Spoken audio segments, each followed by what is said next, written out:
बंदो सतगुरु चरण को, करूं सो प्रेम परनाम। अशुभ हरन मंगल करन, धनी श्री देव चंद्र जी नाम। श्री प्राणनाथ निज मूलपति, श्री मिहिराज सुनाम। तेज कुंवरी श्यामा युगल को, पल पल करूं प्रणाम। पिया जी को पल पल करूं प्रणाम। प्रणाम जी। सुंदर साथ जी, जैसा कि हम श्री श्रृंगार ग्रंथ का पहला प्रकरण मंगलाचरण कर रहे थे और उसकी 32 चौपाई हुई थी, तो आज हम 33वीं चौपाई से प्रारंभ कर रहे हैं। मोहे इल्म दिया हक ने, सो इनो को देसी इमाम। अब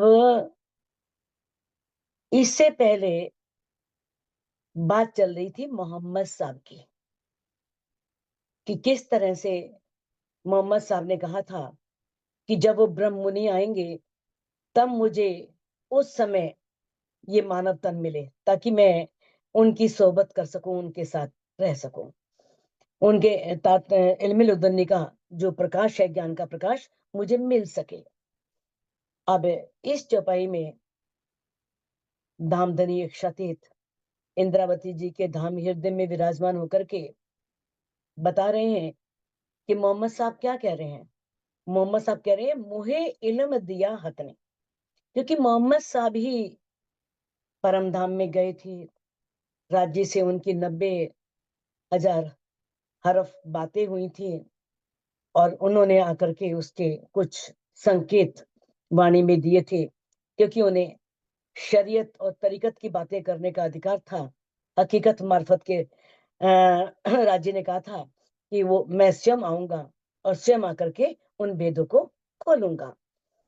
तो वो कहते हैं कि मुझे इल्म दिया हक ने, मुझे तो खुद जो अल्लाह ताला है, जो पार ब्रह्म है, उन्होंने मुझे ये ज्ञान दिया।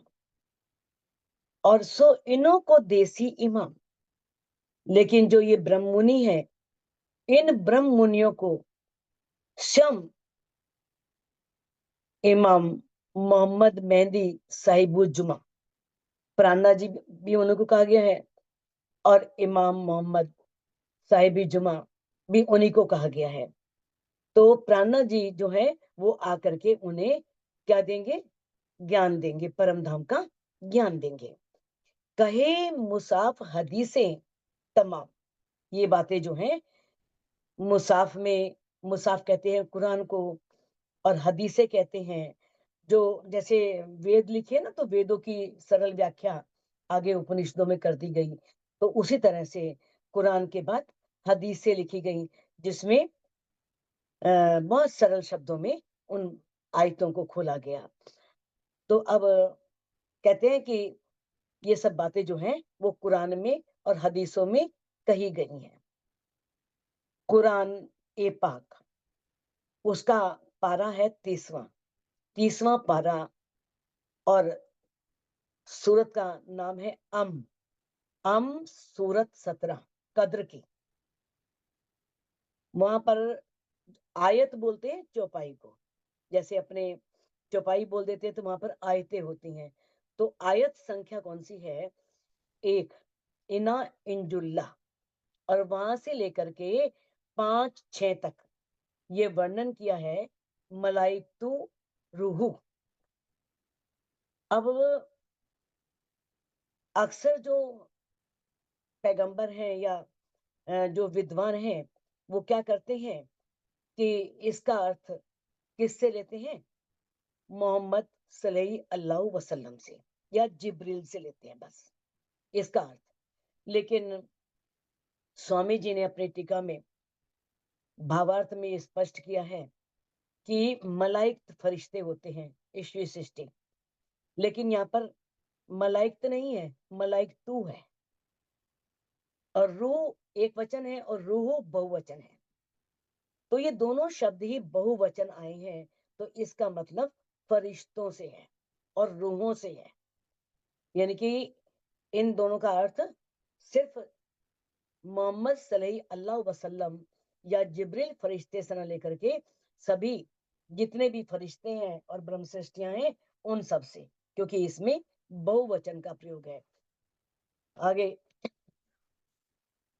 34वीं चौपाई में कहा है, ए मांगिया अलिये हक पे मुझे उठाइयो आखिरत।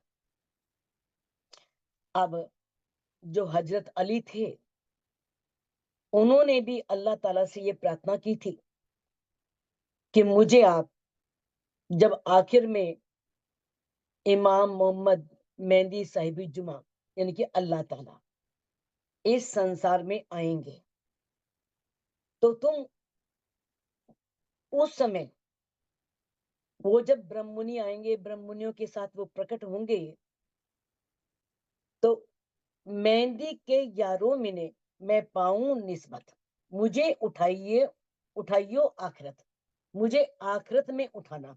उठाने का मतलब क्या है? उठाने का मतलब जो है पुनः प्रकट करना, यानी कि मुझे उस समय मैं उनकी सोबत में रहूं, मुझे उन ज्ञान का प्रकाश मिल सके, तो उस समय मुझे तुम, इसका मतलब ये नहीं है कब्रों से मुर्दे उठेंगे, ये ज्ञान के प्रकाश से है। देखो ये बात जब कही गई थी तो 1100 वर्ष के पश्चात पुनः प्रकट होने की बात है कि पुनः मानव तन में धारण करूं, जबकि कते परंपरा में पुनर्जन्म को नहीं माना जाता।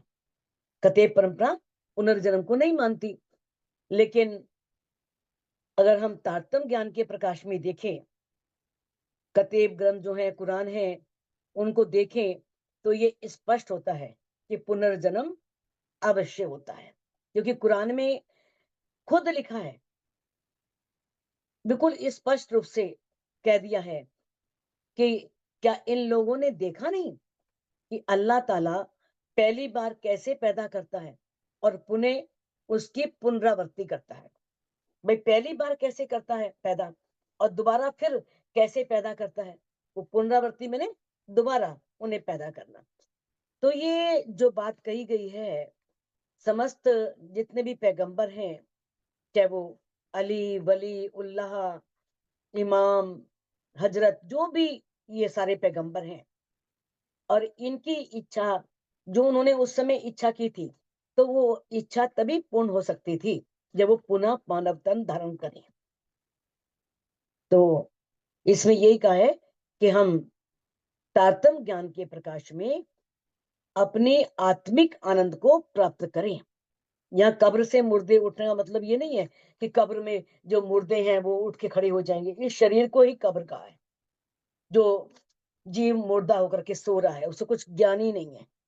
तो इस प्रकार से क्या इसका तात्पर्य है कि हमें वो, यानी कि देखो ये तो सारे जितने भी तीर्थंकर हैं, पैगंबर हैं, सबने ही ये इच्छा की थी कि हमें वो जमाना मिले जब स्वयं पूर्ण ब्रह्म परमात्मा आए और उनके ब्रह्ममुनि आए और हम उनकी सोबत मिले, हमें हमें वो ज्ञान का प्रकाश मिले ताकि हमारे आत्मा जागृत हो सके।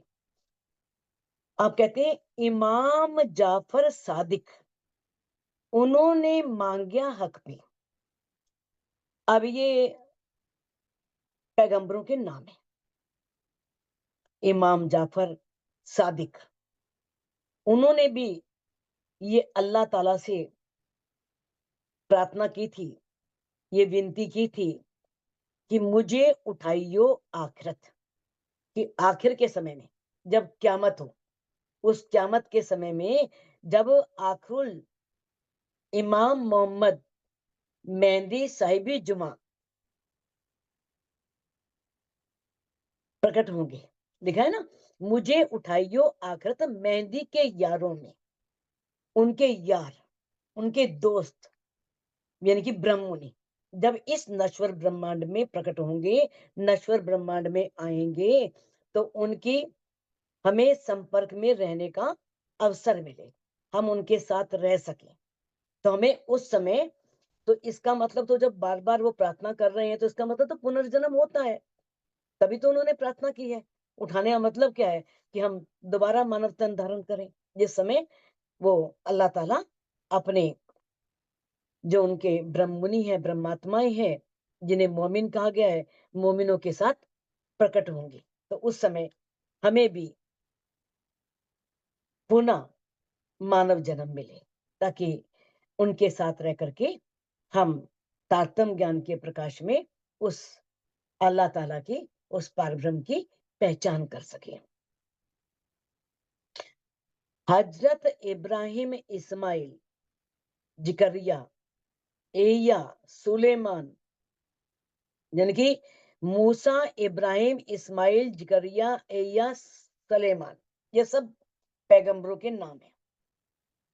जितने भी ये हजरत हजरत, जैसे हम लोग आदर सूचक लगाते हैं श्रीमान, ऐसे ही उर्दू में जो इस तरह से आदर सूचक हैं, उनके आगे हजरत अली, हजरत इब्राहिम, हजरत शब्द लगा देते हैं या हजूर साहब लगा देते हैं। तो यहाँ पर बताया है कि इन सब पैगंबरों ने, चाहे इब्राहिम है, इस्माइल है, जिकरिया है, एया है, सलेमान है, दाऊदे मांग्या मेहंदी जमाना और दाऊद मूसा आदि, जितने भी पैगंबर थे, उन्होंने कौन सा जमाना मांगा? मेहंदी, जब इमाम मेहंदी प्रकट होंगे। मोहम्मद इमाम मेहंदी अपने ब्रह्ममुनियों के साथ, मोमिनों के साथ आएंगे, तब हमें वो समय मिले, हम उस समय मानव तन धारण करें। वो जमाना मांगा उन्होंने। उस वक़्त उठाइयो सुभान, है सुभान, है अल्लाह ताला, हमें उस वक़्त उठाने का मतलब क्या है? उठाने का मतलब ज्ञान के द्वारा जागृत होना, ताकि हम उस अलौकिक ज्ञान में से हमारी आत्मा जाग सके। हमें उस समय वो ज्ञान मिले, उस समय हमें वो मानव तन देना, ताकि हम जागृत हो सकें। आगे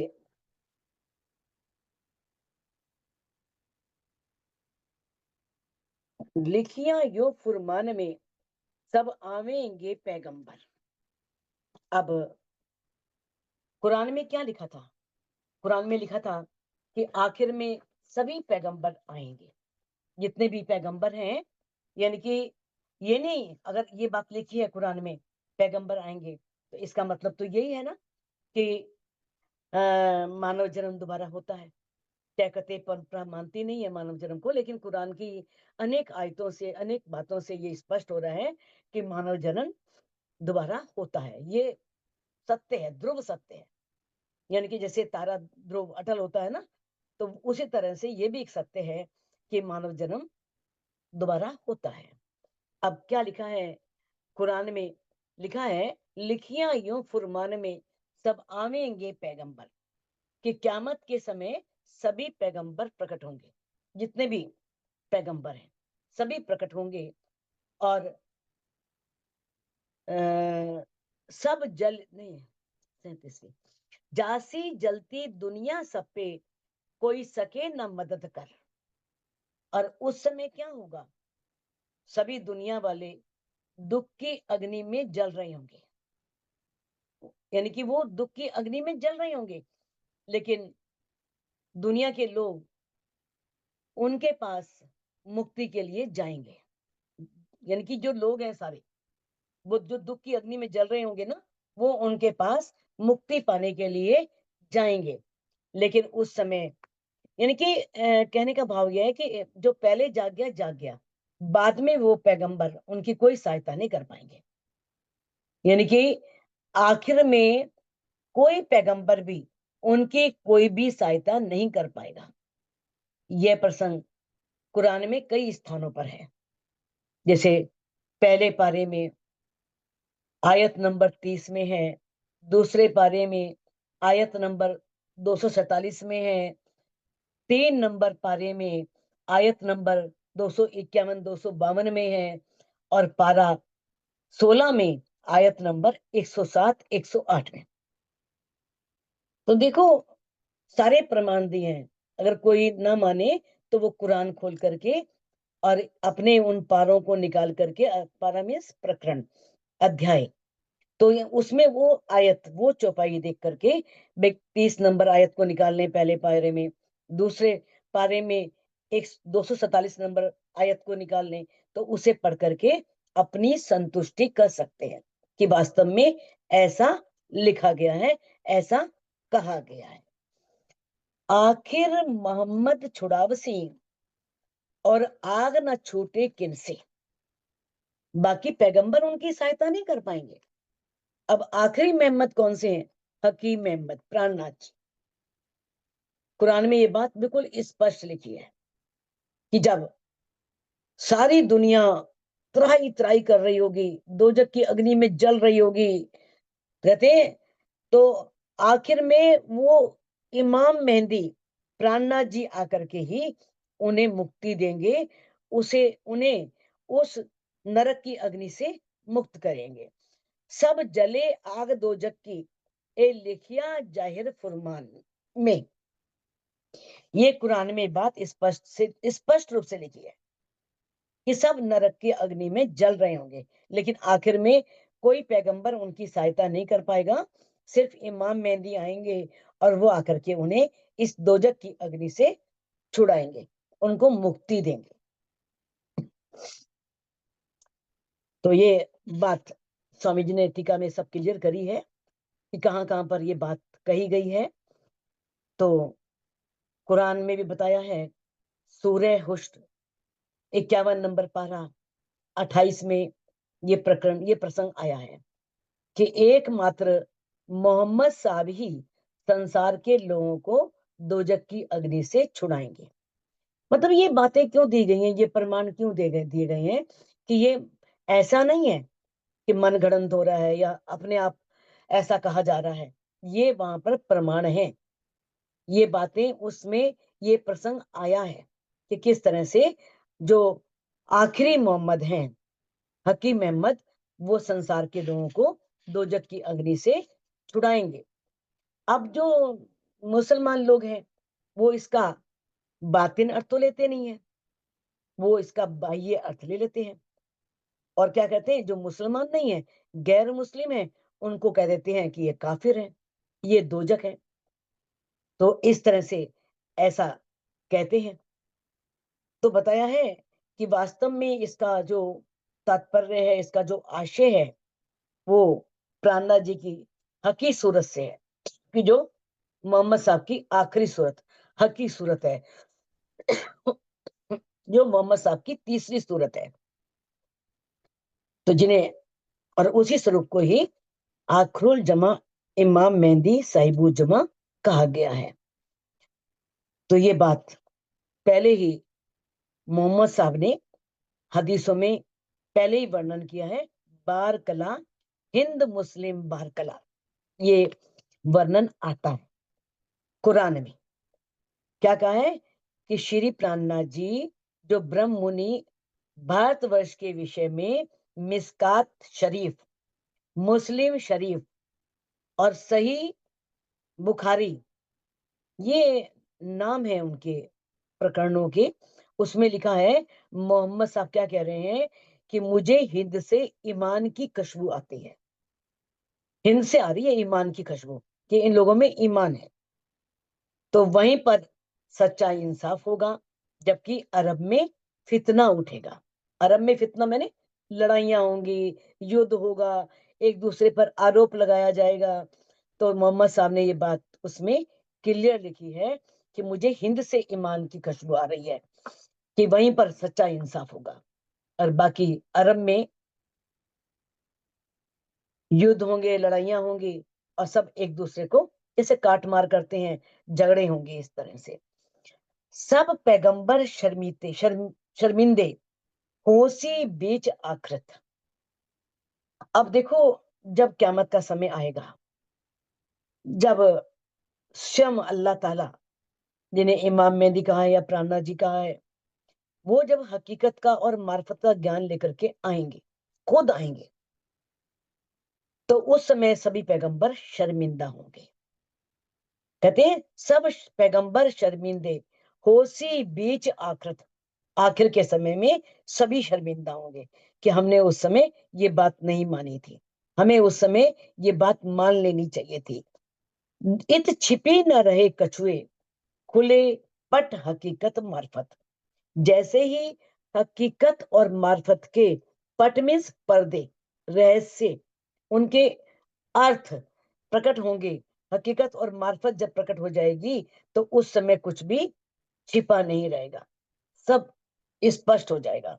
उस समय ये बात सबको पता लग जाएगी, फिर वो पैगंबर सभी बहुत शर्मिंदा होंगे। आगे 40वीं चौपाई में कहा है, पीठ देवे दुनि को सो मोमिन मुतलिक। मुतलक मैंने निश्चित रूप से वही मोमिन है जो दुनिया को पीठ दे देंगे, जो पारब्रह्म की पहचान करके, अल्लाह ताला की पहचान करके और दुनिया से मुख मोड़ लेंगे, दुनिया को पीठ दे देंगे। देखो परमात्मा का पाना तो यही है ना। वो आपने प्रसंग पता है बुल्ले शाह वाला, जब बुल्ले शाह से किसी ने पूछा था कि परमात्मा को कैसे पाया जा सकता है, तो उन्होंने क्या कहा था कि परमात्मा का क्या पाना, जैसे मैं पौधे लगा रहा हूं ना, तो इधर से उखाड़ करके इधर लगा रहा हूं, तो वैसे ही अपनी चित्तवृत्ति को, अपने सारे जो हमारे अंदर विचार हैं या जो भी हमारे अंदर सब सोच विचार हैं, उन सबको संसार से हटा करके परमात्मा की ओर लगा देना, बस इतना है। संसार से हटाओ चित्तवृत्ति को, परमात्मा की ओर लगा दो, ये है परमात्मा का पाना। सिर्फ क्या कहनी है, क्या करना है कि संसार को पीठ देनी है और पारब्रह्म की ओर नजर करनी है, ये है परमात्मा का पाना। तो बताते हैं कि पीठ देवे दुनि को सो मोमिन मुतलक, देखो कोल सबन के सब बोले बुद्ध मापक। अब कहते हैं कि है सुंदर साथ जी कि जितने भी संसार के धर्म ग्रंथ हैं उसमें देख लो, उसमें सभी ग्रंथों में लिखा गया है, सबने अपने जो भी ग्रंथ को लिखने वाले हैं उन्होंने अपनी अपनी बुद्धि के अनुसार अपने कथन प्रकट किए हैं। तो जितने भी मंत्रों को दृष्टा है जो है ऋषि, ऋषियों को, ऋषि जो होते हैं ना मंत्रों को साक्षात ध्यान अवस्था में देखते हैं, उन्हें मंत्र दृष्टा कहा गया है। उन्होंने वेदों की व्याख्याओं में, जो वेदों की व्याख्या की है ना, उसके लिए ब्राह्मण ग्रंथ लिखे, अरण्य ग्रंथ लिखे, उनकी रचना की। तो इन्हीं जो ये ऋषि थे, जो मंत्र दृष्टा ऋषि, उन्होंने ऋतंभरा प्रज्ञा प्राप्त की। ऋतंभरा प्रज्ञा कौन सी होती है, जो समाधि में प्राप्त होती है, जिसके द्वारा सत्य का ज्ञान होता है।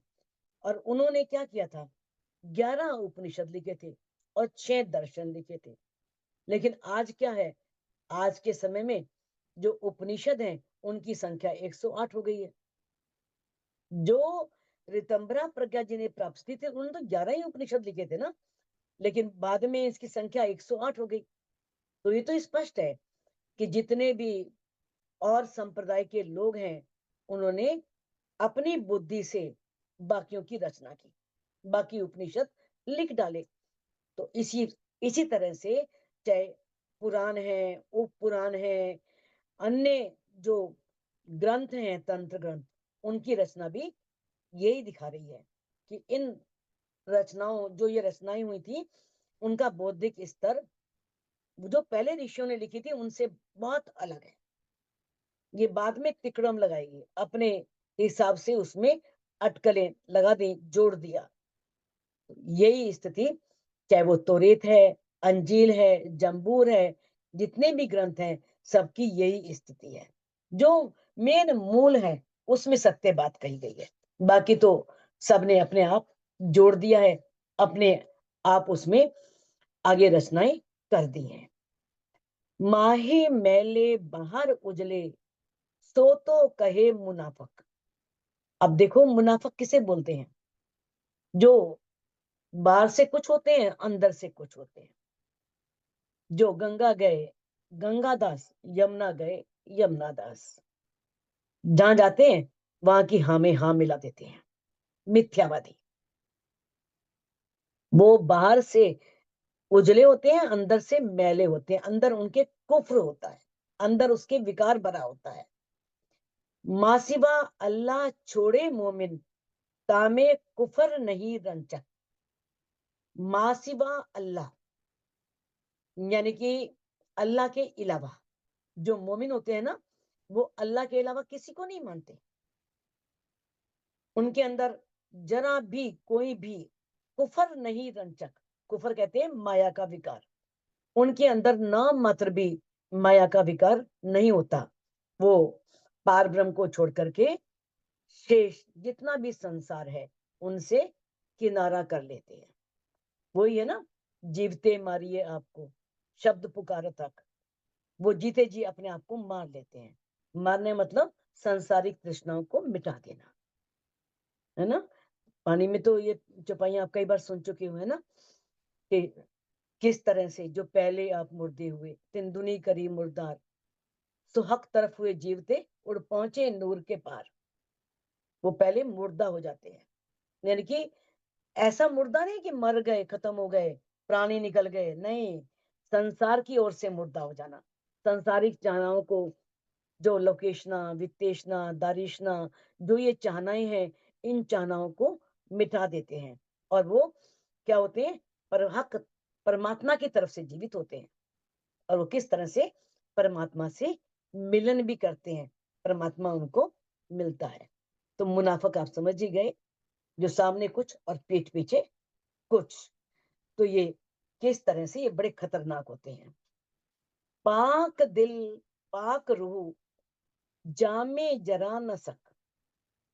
अब जो पूर्ण ब्रह्म परमात्मा है, उनकी जो ब्रह्म सृष्टियां हैं, ब्रह्म मुनि है, वो कैसे होते हैं, पाक दिल, बहुत पवित्र होते हैं दिल के। उनके दिल में जरा भी कुफर नहीं होता। उनके दिल में कोई गलत भावनाएं नहीं होती, गलत विचार नहीं होते, किसी तरह का कोई विकार नहीं होता। तामे जरा न शक का है कि उसमें इस बात में जरा भी शक नहीं है। उनके हृदय में क्या होता है, ज्ञान होता है, भक्ति होती है, विनम्रता होती है। और जो दूसरे लोग होते हैं, वो ज्ञान भक्ति विनम्रता उससे रहित होते हैं। और उनके अंदर, मन के अंदर बहुत विकार होते हैं। वो सिर्फ वही वेशभूषा आडंबर, कहते हैं ना, जप माला छापा तिलक, सरे न एको काम। जितना मर्जी आप जप करो, मालाएं डाल लो, तिलक लगा लो, लेकिन उससे कोई काम भी सरने वाला नहीं है। मन कांचे नाचेर था, यूं ना मिलते राम। मन तो बस यूं ही इधर उधर घूम रहा है, तो ऐसे लोगों को भगवान नहीं मिलते। कहते जाको ऊपर न डिंबक, एक जरा न रखे बिना हक। जिसके अंदर जरा भी डिंबक नहीं होता, डिंबक में बाह्य आडंबर, बाह्य दिखावा नहीं करते, बाहर से ये शो नहीं करते कि हम बहुत जानते हैं, हमें बहुत पता है, या हम बहुत ज्ञानी है ध्यानी है। बाह्य आडंबर उनके अंदर बिल्कुल नहीं होता। एक जरा न रखे बिना हक, वो पार ब्रह्म के बिना और कुछ भी नहीं रखते, यानी कि सिर्फ पार ब्रह्म पर ही विश्वास करते हैं, पार ब्रह्म को ही मानते हैं। इसके अलावा जो तिलक माला या दाढ़ी रखना या कोई भी बाह्य आडंबर जो चिन्ह है, उन चिन्हों को धारण नहीं करते। वो धर्म के ये दिखावे वाले रूप से बहुत दूर होते हैं। आगे है 43वीं चौपाई। कहते हैं सरबर एक मोमिन के कई कोट मिले खलक। सरबर एक मोमिन के, एक मोमिन के सामने, यानी कि चाहे संसार के करोड़ों लोग मिल जाएं, लेकिन एक ब्रह्म सृष्टि के बराबर नहीं है। करोड़ों लोग भी मिल जाएं। कहते हैं सरभर एक मोमिन के, यानी कि धनी ने इतनी मोमिनों की महिमा बताई है। अभी आप आगे चलोगे ना, 90वें प्रकरण में और 85वें प्रकरण में आप जानोगे किस तरह से धनी ने मोमिनों को कितनी बुजुर्गी दी है, कितनी शोभा दी है, और किस तरह से उन्हें ये उत्तरदायित्व दिया है कि तुम्हें पार ब्रह्म को जाहिर करना, जो तुमने परम धाम में वायदा किया था कि तू सोए तो मैं जगाऊंगी, मैं सोऊं तो तू जगा देना, उस कोल को निभाना है। तो कहते हैं कि एक मोमिन, एक ब्रह्म सृष्टि के सामने चाहे करोड़ों लोग मिल जाएं, उसका महत्व कम है एक ब्रह्म सृष्टि के सामने। जाको मेहर करे मोमिन, ताए सुपने नहीं दोजक।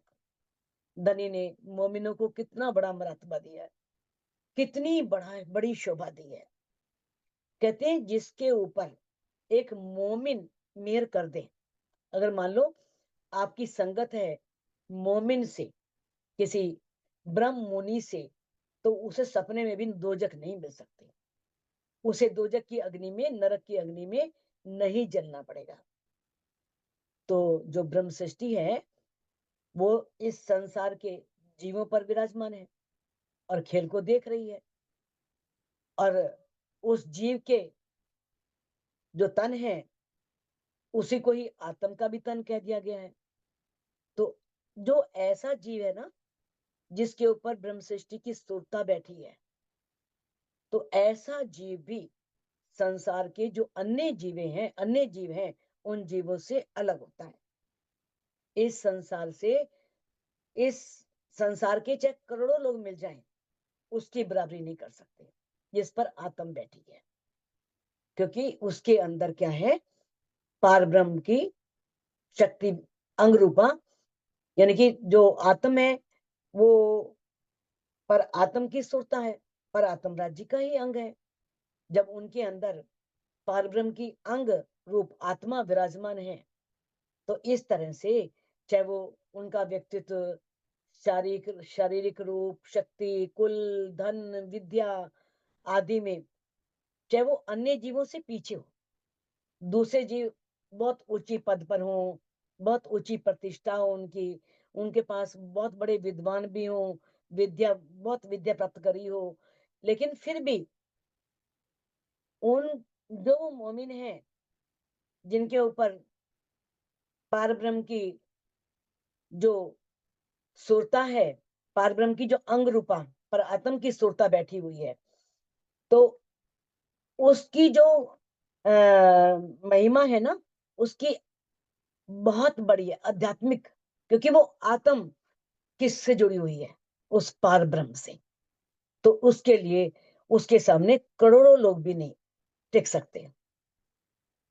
कहते हैं क्योंकि संसार के जो मनुष्य हैं, देवता हैं, वो क्या हैं, वो सारे आदि नारायण के चेतना के प्रतिभास हैं, प्रतिबिंब है। जिस भी जीव के ऊपर ब्रह्म सृष्टि का प्रेम बरसेगा, निश्चित रूप से वह भवसागर से पार हो जाएगी। जैसे कहीं पर एक चंदन का वृक्ष है, तो चंदन के वृक्ष के आसपास जो वृक्ष होते हैं उनमें भी चंदन की खुशबू आ जाती है ना। तो उसी तरह से यानी कि मोमिनों की संगत से भी इतना असर पड़ेगा कि जो मोमिनों की संगत में होंगे वो भी इस संसार से तर जाएंगे। इतनी बड़ी महिमा दामदनी अक्षातीत ने मोमिनों को दी है कि मोमिनों की कितनी बड़ी महिमा है, कितनी बड़ी गरिमा है। वाणी में सरकार भी चर्चा करते थे तो बोलते थे कि एक मोमिन के सामने चाहे कितना बड़ा कोई विद्वान हो, वो विद्वान नहीं ठहर सकता। एक मोमिन के अंदर इतना बल होता है कि वो किस तरह से उन सब बातों का जवाब दे सकता है। तुम सुनो मोमिनो वचन, जो धनिये कहे मुझे आए। अब इंद्रावती जी की आत्म कहती है कि है साथ जी, तुम सुनो मोमिनो वचन, कि है मोमिनो उन बातों को सुनो जो धामधनी अक्षरातीत ने खुद आकर के मुझे, जो बातें, जो वचन मुझे उन्होंने स्वयं कहे, मेरे से बातें की। अब उन बातों को सुनो। कहते हैं साथ आया अपना खेल में, सो लीजो सबे बोलाए, कि अपना जो साथ है ना परम धाम से, इस माया के ब्रह्मांड में, नश्वर ब्रह्मांड में खेल देखने के लिए आया हुआ है। तो जो सुंदर साथ हैं, वो खेल में आए हुए हैं, तो तुम उन्हें लीजो, सबे बुलाए, सबको बुला के लाओ, परमधाम में लेके आओ, उनकी आत्मा की जागृति करो, आत्मा को जगा के उन्हें घर की पहचान कराओ, मेरी सुध दो और उन्हें परमधाम लेकर के आओ। तो आगे इंद्रावती जी कहती हैं, मोहे कैया आप श्रीमुख, तेरी अर्श से आई आत्म। अब इंद्रावती जी कहती हैं कि मुझे धामधनी ने स्वयं अपने मुखारविंद से ये बात कही है, अपने श्री मुख से, अपने मुखारविंद से ये बात कही है, तेरी अर्श से आई आत्म, कि तुम्हारी जो आत्म है वो परम धाम से आई है। तो को दिया अपनायत करके हक बका अर्श इलम, तो मैंने तुम्हें अपना जान करके कि तुम परम धाम की हो, तो अपनायत करके मैंने अपनापन, अपना समझ करके मैंने तुम्हें ये सारा इलम दिया है। कौन सा इलम? हक बका अर्श, अखंड परमधाम का और उस अखंड पार ब्रह्म का, जो सच्चिदानंद है, पूर्ण ब्रह्म परमात्मा है, वो ज्ञान मैंने तुम्हें दिया। तो सुंदर साथ जी इस चौपाई को अनम्यूट करके आप दोहरा सकते हैं। मोहे कैया आप श्रीमुख, मोहे कैया आप मुख, तेरी अरस से आई आत्म, तेरी अरस से आई आत्म, तो को दिया अपनायत करके, तो को दिया अपनायत जान करके, हक बका अर्श इलम, हक बका अर्श इलम। हक बका बोलो रस इलम। श्री प्राणनाथ प्यारे की जय।